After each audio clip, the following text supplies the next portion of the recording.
Welcome to the second video of my series where I explore the characters that make Final Fantasy, divided in different categories.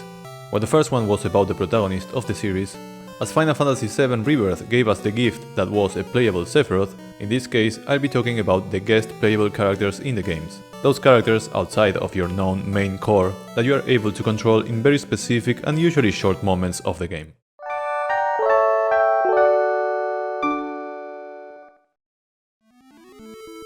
The party of Final Fantasy II consists mainly of three characters: Firion, Maria and Guy, with Leon being the other childhood friends that get defeated at the start but disappears later. So many guest characters will join in his place during the game.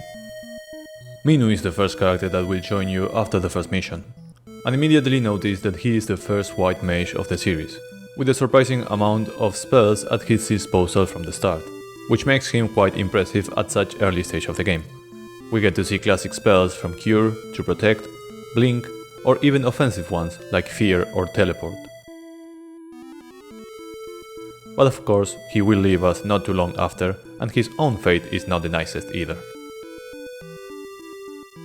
Joseph is the first monk of the series, and as such will have slightly higher skills fighting unarmed, although you can still make him wield another type of weapon. So while he is still a very specific job class, the gameplay doesn't really show it like Minu. At the end of the Snow Cave dungeon, Joseph will sacrifice himself for the party to survive a last trap from the enemy, making him this way the first Final Fantasy party member ever to die on screen. Congratulations, I guess. Gordon comes to the party using a spear, with balanced stats and equal proficiency levels with every weapon, so the player can train him however they like basically. Nothing of him stands out, just like his character. The next is the charming pirate lady and captain Layla. She starts as an enemy of course, but very quickly, as we have the same objective of going against the Emperor, she joins and we have a ship now. Layla has high agility above anything else, making her a quick type of thief, using daggers for example. When the ship is attacked by a whirlpool caused by Leviathan, Layla unluckily won't be with us anymore, but luckily for her, she does survive. And there's nothing to worry about as we immediately meet Ricard, the last guest party member and the first Dragoon of the series, as you would guess with his last name Highwind. Unfortunately, he doesn't have the jump ability, but he comes with a spear and has good ability with them, and is relevant plot-wise in his relationship with the actual wyverns or dragons of the game. He also dies, but that's a small detail. After that, Leon finally rejoins the team to get the officially party together, and that's how it's going to be until the end of the game fighting the Emperor from Hell at the end. Final Fantasy VI is quite a big cast. There are potentially 14 playable characters to reach the final boss, including a Yeti and a Moogle, so it's quite impressive that there are a couple of guest party members to begin with for a bit. The first one that can be a special mention are the iconic Biggs and Wedge, the two soldiers that tag along Terra at the very iconic start of the game. And gameplay wise, they are basically a lesser version of Terra's Magitech armor style, with great abilities such as fire, ice and thunder beams, and a healing one, more than enough to take on the opening boss of the game, before disappearing until the next game. The one I do count as the guest of Final Fantasy VI is Banon, leader of the Returners, a secret resistance movement we are part of almost immediately to fight Kefka and the Emperor. He will be part of the team as we go through the Rapid Waters on our way to Narsh, and the main objective here is to protect him, so we can't allow him to fall in combat. For that, luckily for us, he will be helpful and not a drawback, as his main ability is Prey, one spell known for white mages, that cast Cura to the whole party without using MP instead, so not bad. We can tell he was a guest, as after reaching Narsh, with now almost double the characters than before, the fight against Kefka's army will specifically consist of everyone but him. The party in Final Fantasy VII is this beloved group of people, but one dream a lot of people have since then was the ability to control Sephiroth himself, as he was technically a guest member during the flashback of the Nibelheim incident. The thing is that in the original game you can't control him, but you can see how powerful he is as he one-shots everyone with his powerful spells, always crits and takes no damage. But in the latest Final Fantasy VII Rebirth, this section of the game gave us a playable Sephiroth after 27 years, and this time we are the one controlling him to feel overpowered and cool as heck.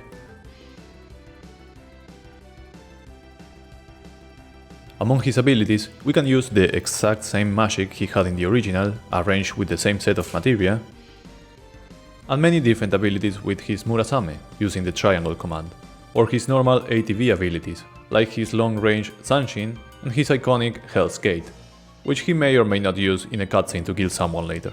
It may have taken a long time, but we finally got one of the biggest wishes players had back then. In Final Fantasy VIII, while the main party of most of the adventure to take on the final dungeon is this cast of 6 characters, you can probably include the dream trio of Laguna and his friends Kyros and Ward, as you occasionally go through their own adventure in many points of the game.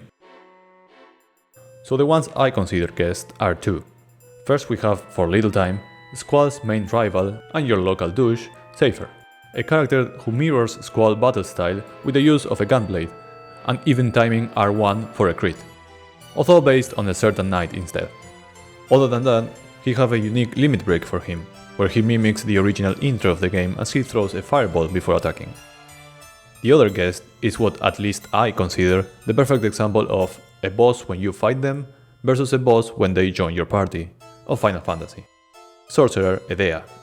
First of all, what's important to know is that Edea has one of the best presentations ever in the series. Then, after being able to fight her a couple of times, in some quite intense battles, some finishing not that well for us, she will reveal to be a person of our past, and eventually join us in some instance to be part of the normal fights.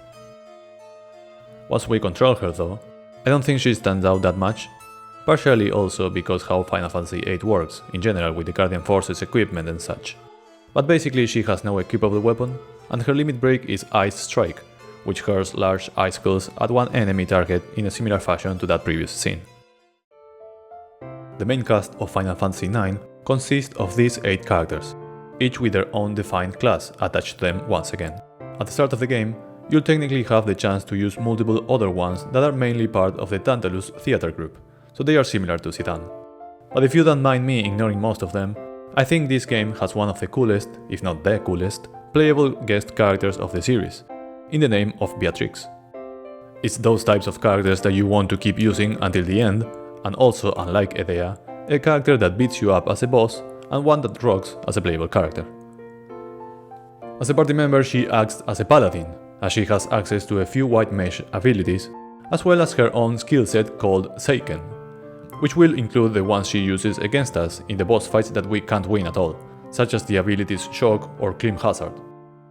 But not only that, she can be pretty strong already with the basic attacks, when fighting along Freya against Bandersnatch, or Steiner later on against Kusha's Mist monsters.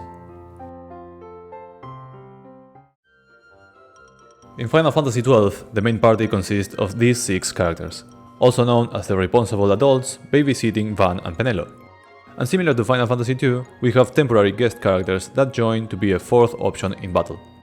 In the original PS2 game, you couldn't really control them, and they will be doing their thing on their own as a normal AI companion, which, spoiler alert, will be more common later in the series. But in the Zodiac Age version, you have more control over them, so I think they count. First we have Larsa, the main antagonist Vane's little brother, which is why his battle style is reminiscent of the Judges, especially Gavran's, wielding a weapon in each hand.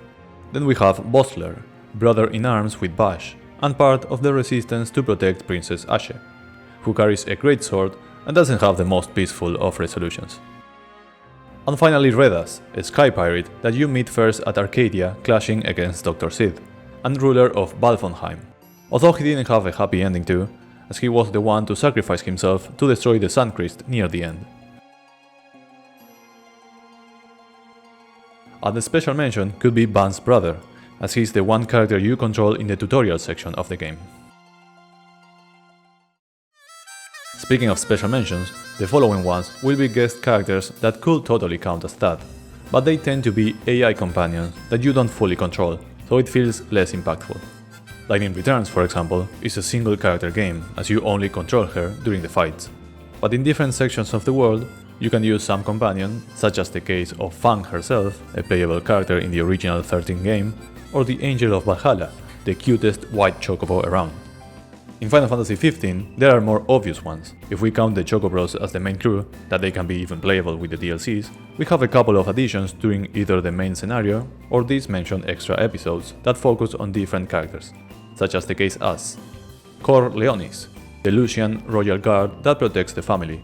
Both in the main story and Gladius DLC, his gameplay is based on wielding two katanas in battle, making him something of a samurai type of character. Iris Amishitia, Gladiolus' younger sister, who has the intense and explosive attack of defeating you with a Moogle doll, so that's pretty fun. But also has a technique called Eclipse, which can kill Imperial enemies outright. Aranea Highwind, the original Dragoon Knight of the Empire, as you could tell with that last name, so you could expect that it's always fun to have her around jumping and whatnot. She can also appear randomly in the game, so that's nice. And Ravus, Luna Freya's brother, former Prince of Tenebrae and High Commander of the Imperial Army of Niflheim, who will join forces with Ignis during the Leviathan trial at Alticia, using his special attack with his artificial arm, empowering it with electricity and performing thunder elemental attacks.